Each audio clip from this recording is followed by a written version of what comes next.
What's up, sports fans? This is the Lucas Ross Sports Channel. It's time to continue my 2023 schedule preview and projected records for the 2023 college football season. We continue them with the West Virginia Mountaineers.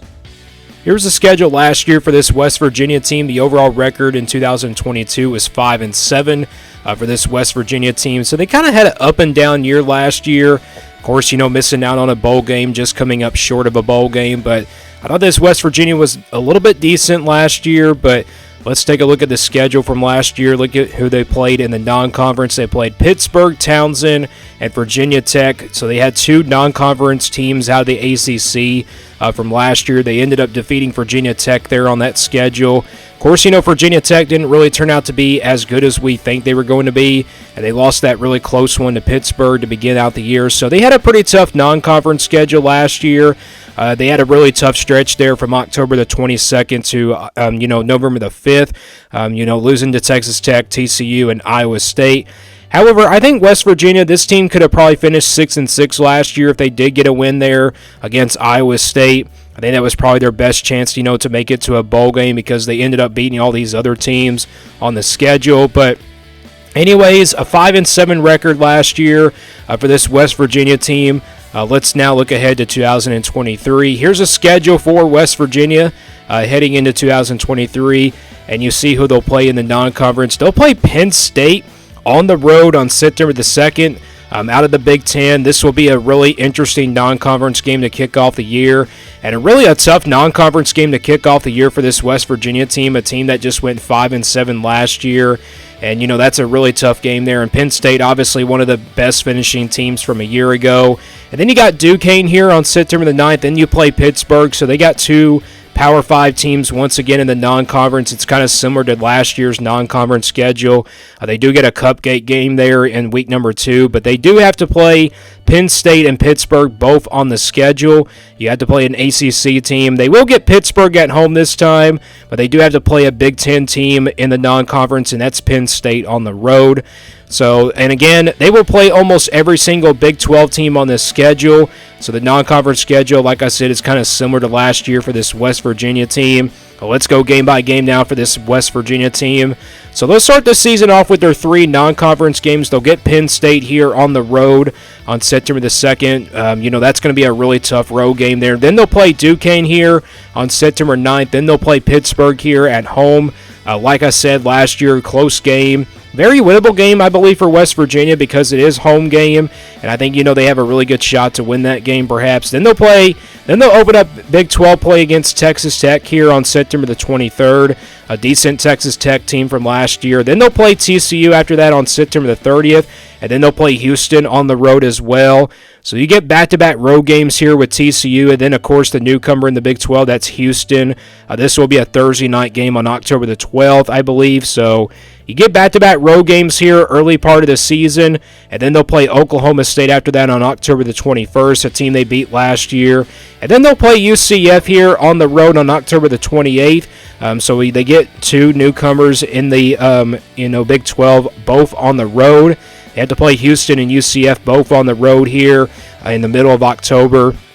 And then they'll play BYU after that on November the 4th. Then they'll play Oklahoma on the road. That's going to be a tough one there on November the 11th. Then they'll play also Cincinnati. So they get all the newcomers in the Big 12 this year. They get Houston, UCF, BYU, and Cincinnati. They get BYU and Cincinnati both at home.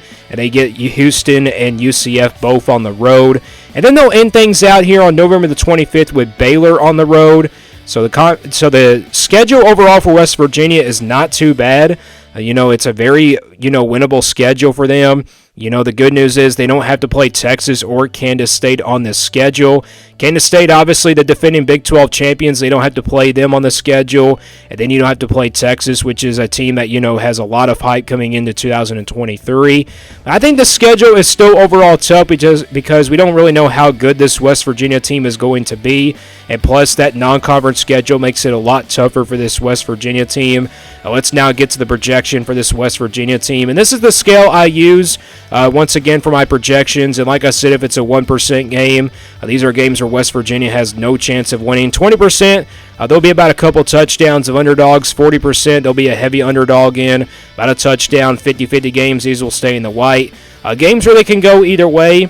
60%, they'll be favored by at least a touchdown in the purple.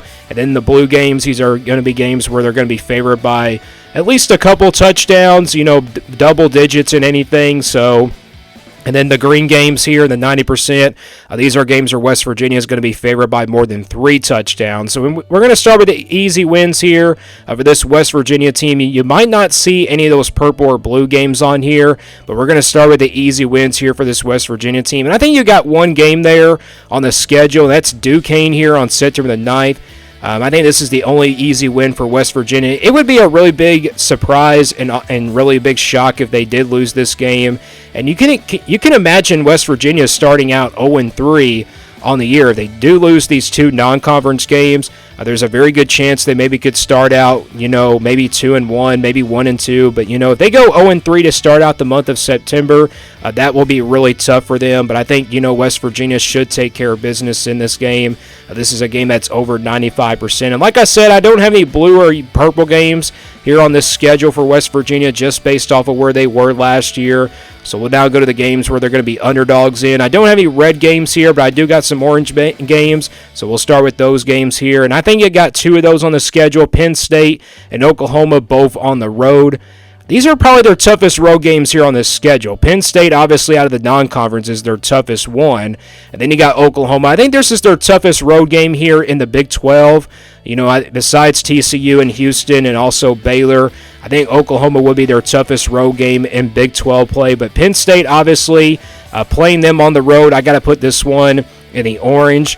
It's a couple touchdowns and obviously one of the toughest places to play in all of college football and perhaps the Big Ten as well, because they're going to be, probably, doing whiteout down there, Penn State. So, this will be not an easy game for West Virginia. And then Oklahoma, I know, Oklahoma was not good last year, but I think they'll be better this year, and that's why I got to put this one in the orange. But I think West Virginia will be a couple touchdowns of underdogs in both of these road games. We go to the games now where they're going to be about a touchdown of an underdog, a heavy underdog, about 40% in the yellow. And that's almost the majority of their schedule: Pittsburgh, Texas Tech, TCU, Oklahoma State, and then Baylor here also on the road. Pittsburgh, Texas Tech, and Oklahoma State are very winnable games. I think I can see them, winning these games perhaps, but I'm going to still make them an underdog just because of how these teams were from last year. I know West Virginia beat Oklahoma State last year. That should be a 50-50 game, but I'm going to stick with it here and put it in the yellow. I just don't know how good West Virginia is going to be. Like I said, we're really early in the season, or actually early, and on these schedules, and of course, spring practices are about to begin. And like I said, we don't really know about these teams until we get into the later part of the offseason. But I think all these games, these are very winnable games.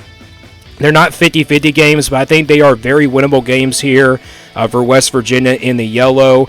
I think their toughest road game will be TCU there on the road. But, based off of where they were, coming into this year, I think TCU will be, kind of a up and down a little bit. But I think, West Virginia, you could put them as a heavy underdog in that game. But like I said, those 3 home games are very winnable games for this West Virginia team.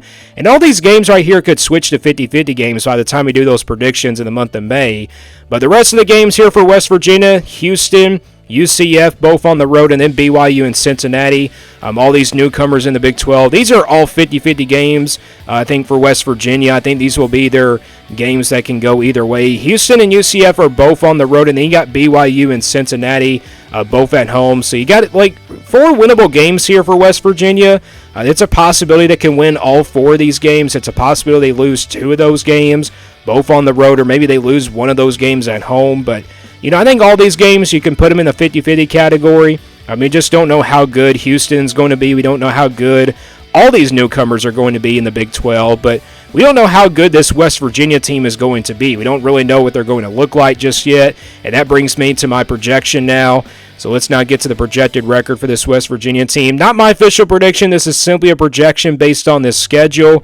So if you look at the games that they are just favored in, and that's the one game against Duquesne. That's the only game they're favored in. And also you look at the rest of the games that they're underdogs in the orange and yellow. And of course, you count the 50-50 games. You get an overall projected record for this West Virginia team at 3-9 for 2023. Like I said, not my official prediction. This is simply a projection based on this schedule. I can see this West Virginia team going 5-7, maybe 6-6 perhaps. I think, best case will be like probably 5-7.